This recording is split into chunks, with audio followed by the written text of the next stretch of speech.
বন্ধুরা আসসালামু আলাইকুম। আপনারা কেমন আছেন? আশা করি আপনারা ভালো আছেন। আলহামদুলিল্লাহ আমিও অনেক ভালো আছি। আজকে রুই মাছ আর রুই মাছের ডিম দিয়ে তরই দিয়ে সুন্দর একটা মজার রেসিপি করে দেখাবো। বন্ধুরা ভিডিওটা ভালো লাগলে অবশ্যই আপনারা সাবস্ক্রাইব ও ফলো করবেন, আমার পাশে থাকবেন। এখানে নিয়েছি রুই মাছ আর রুই মাছের ডিম। কড়াইয়ের মধ্যে বসিয়ে দিলাম, তেল দিলাম। কড়াই বসিয়ে দিয়ে তেল দিয়ে দিয়েছি। আজকে বড় কড়াইতে রান্না করছি। আজকে অনেকটাই মাছ রান্না করবো, গতিকে আজকে বড় কড়াই বসিয়ে দিয়েছি। তেলটা গরম হচ্ছে, দিলাম মাছগুলো, ছেড়ে দিচ্ছি। আর মাছগুলো দেখুন বাজার থেকে কেটে নিয়ে এসেছে, তাই বলে ছোট ছোট করে কেটে নিয়ে এসেছে। এখন মাছগুলো উল্টে দিলাম। মাছগুলো আমার ভাজা হয়ে গেছে কিছুটা।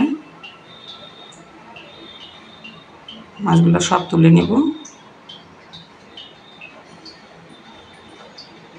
সব মাছ ডিম সব ভেজে নিয়েছি। এখন এখানে পেঁয়াজ বাটা দিয়ে দিয়েছি আগেই কড়াইয়ের মধ্যে। তারপর তেল দিয়ে দিলাম, আর অনেকটা পরিমাণে তেল দিয়ে দিয়েছি। এখন সামান্য হলুদ গুঁড়া দিচ্ছি, আর দিচ্ছি মরিচের গুঁড়া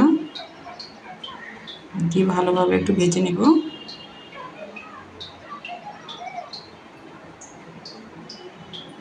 আর দেব লবণ। যে কোনো তরকারিতে লবণ না দিলে কি তরকারি ভালো করে? যতই কালার হোক তাও স্বাদ হবে না লবণ না দিলে। আর এখানে আমি তরই কেটে নিয়েছি। এখন আমি তরইগুলো দিয়ে দিব, দিয়ে ভালোভাবে একটু নেড়ে চেড়ে নেব। আর তরই থেকে অনেকটা পানি বের হয়। এখন আমি কিছুক্ষণ ঢাকা দিয়ে রেখে দিব। আর চুলার মধ্যে অনেক জল দিয়ে দিয়েছি, আবার নেড়ে চেড়ে দিব।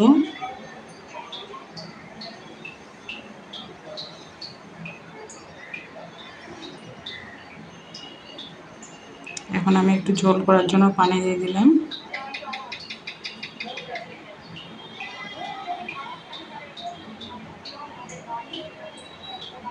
পানি দিয়ে ভালো করে একটু জাল দিয়ে নেব। আর এখন আমি মাছগুলো ছেড়ে দিচ্ছি। আর মাছের ডিমটা আপনাদেরকে ভাজা দেখাতে পারিনি, সেটা অনেক ছিল মাছের ডিমগুলো তেলে দেওয়ার সাথে সাথে।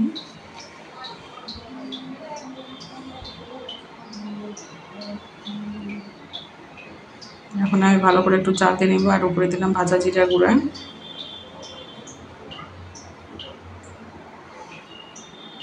দিয়ে একটু নেড়ে চেড়ে নেব।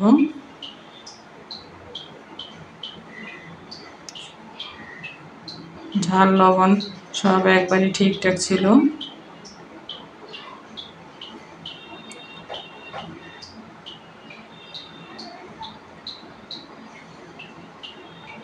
এখন আমি পরিবেশন করে নিলাম। দেখুন বন্ধুরা তরকারির কালারটা কত সুন্দর হয়ে এসেছে।